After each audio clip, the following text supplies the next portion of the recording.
My husband spent 11 years making one thing absolutely clear. I was never to go near the storage unit on Calloway Road.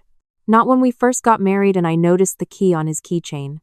Not when I asked him about it during our 3rd anniversary dinner and he changed the subject so smoothly I almost didn't catch it. Not even when I was pregnant with our daughter Maya and I was cleaning out the closet and found the rental receipt tucked inside an old jacket. Unit 14, Calloway Road self-storage, paid annually, in cash. Every time I brought it up, my husband, Daniel, would give me that calm, measured look he was famous for. He was a civil engineer by trade and a composed man by nature. He didn't raise his voice. He didn't argue. He just said, "That's my business, Claire. Please respect that." And because I loved him, I did. For 11 years, I respected it. Then Daniel died on a Tuesday morning in February, and I didn't have a choice anymore. He had a heart attack in the parking lot of his office. He was 41 years old. The paramedics said it was fast, and I've held on to that. I've had to hold on to that because the alternative is imagining him alone on that asphalt, knowing what was happening, and that thought has never once let me sleep through the night. I was 33, Maya was 8. And the man who had been the steadiest thing in my life was gone before I could say goodbye. Before I could ask a single question. Before I could understand a single thing about why he had kept that storage unit locked in secret for more than a decade. The weeks after the funeral were a fog. My mother-in-law, Patricia, flew in from Phoenix and stayed for 2 weeks. She cooked and cleaned and handled the paperwork I couldn't look at. My own mother called every morning at 9. My older sister, Dana, came down from Seattle and slept on our couch for 10 days straight, taking Maya to school, picking her up, making sure she ate dinner. Dana has always been the capable one. She's 38, a real estate broker, the kind of woman who walks into a room and immediately starts calculating its square footage. I mean that as a compliment mostly. She's efficient in a way I've never been, and in those first terrible weeks, I needed efficiency more than I needed anything else. It was Dana who sat with me when the estate attorney came to the house. Daniel had a will. Everything was clean, organized, accounted for. He was that kind of man. The house went to me. His life insurance went to me. His retirement account, his car, his tools in the garage. And then the attorney, a quiet man named Mr. Fitch, cleared his throat and said, "There's also the storage unit on Calloway Road, Unit 14. The rental is paid through the end of the year. The contents belong to you." I felt Dana go still beside me. "What storage unit?" I said. Mr. Fitch looked at me carefully. "You weren't aware of it?" "I knew it existed," I said. "He never told me what was inside." Mr. Fitch nodded slowly, like this was not the most surprising thing he had ever heard in his line of work. He handed me an envelope. Inside was a single key on a plain ring, and a folded piece of paper with Daniel's handwriting on it. "Claire, when you're ready, not before." D. That was all. Dana looked at the note over my shoulder. Then she looked at me. Then she said very carefully, "You know, if there's anything valuable in there, we should probably get an appraiser in before you start going through things alone. I know a few people. I could make some calls." I folded the note and put it in my pocket. "I'll let you know," I said. I didn't open the envelope for 3 weeks. I put it in the drawer of my nightstand, and I went about the business of surviving getting Maya to school, answering emails, eating food I didn't taste, sleeping in the middle of the bed because I couldn't bring myself to move to my side and acknowledge that his side was empty. I called the storage facility once, just to confirm the unit was still active, and the woman on the phone said yes. Unit 14 had been a customer for 12 years, paid in full through December. 12 years. 1 year longer than I had known about it. Dana called every few days. She was back in Seattle by then, back to her listings and her clients, but she asked about the storage unit every single time. She framed it differently each call. "Have you had a chance to go through Daniel's things?" And, "It might be good for closure to clear that space out, and I just want to make sure no one takes advantage of you, Claire. You know how these things can get complicated." I started letting her calls go to voicemail. My mother-in-law called too. Patricia is not a subtle woman. She asked me directly twice whether Daniel had left anything behind that she should know about.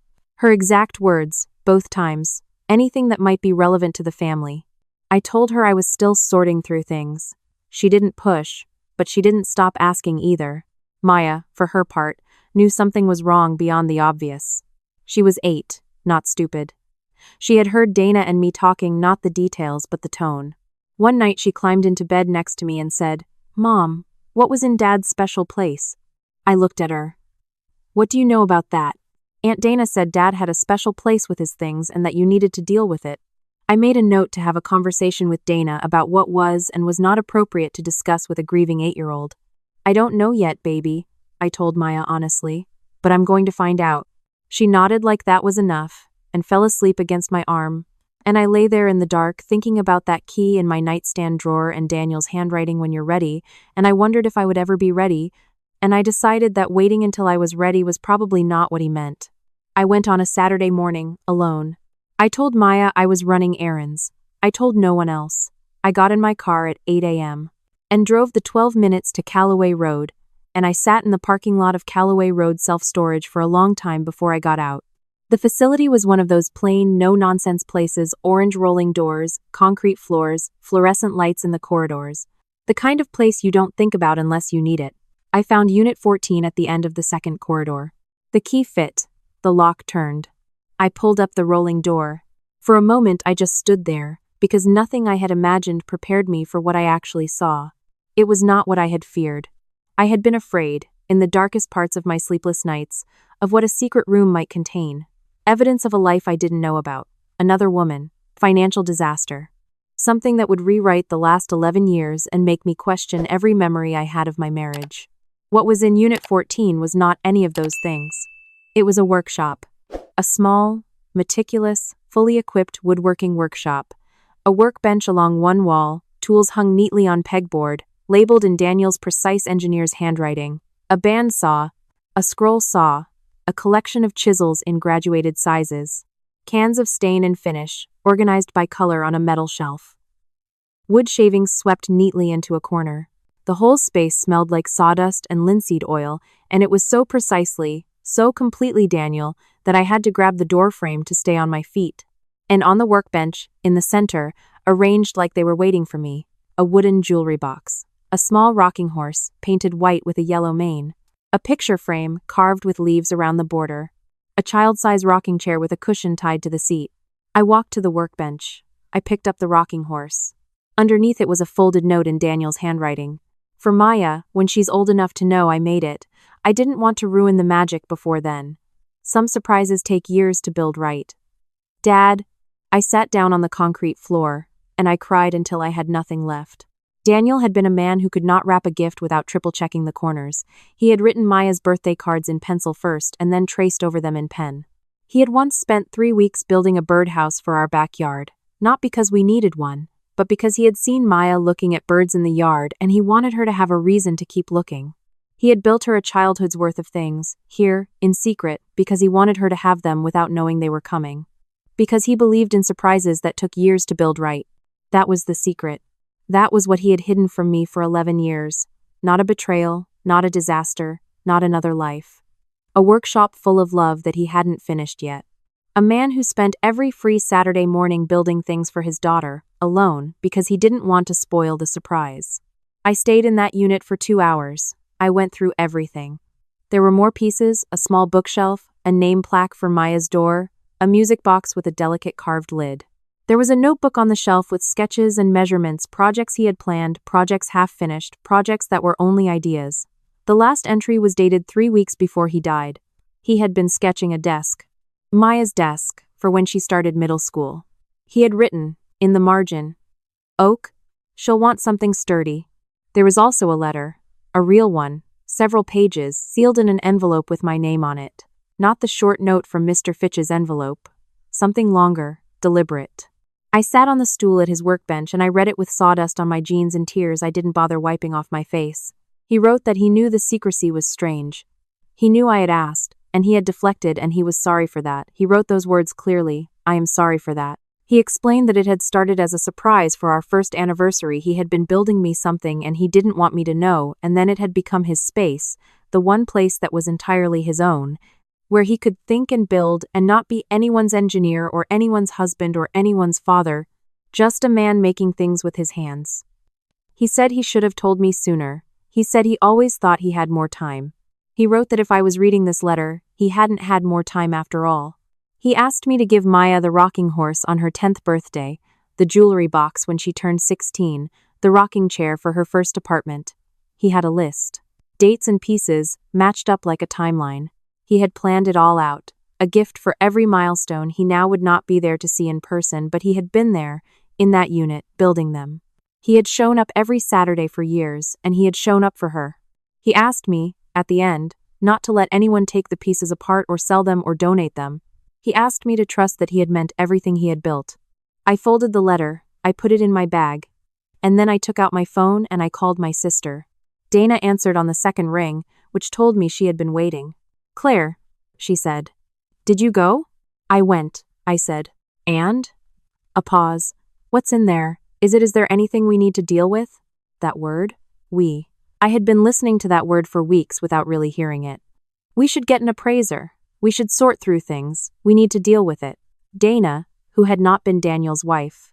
Dana, who had inserted herself into every conversation about an inheritance that had nothing to do with her. "There's nothing that needs to be dealt with," I said. "It's a workshop. Daniel built things for Maya, that's all." A long silence. "A workshop," Dana repeated. Her voice had gone flat. That's it?" "That's it, Claire." She shifted tone then, into something more careful.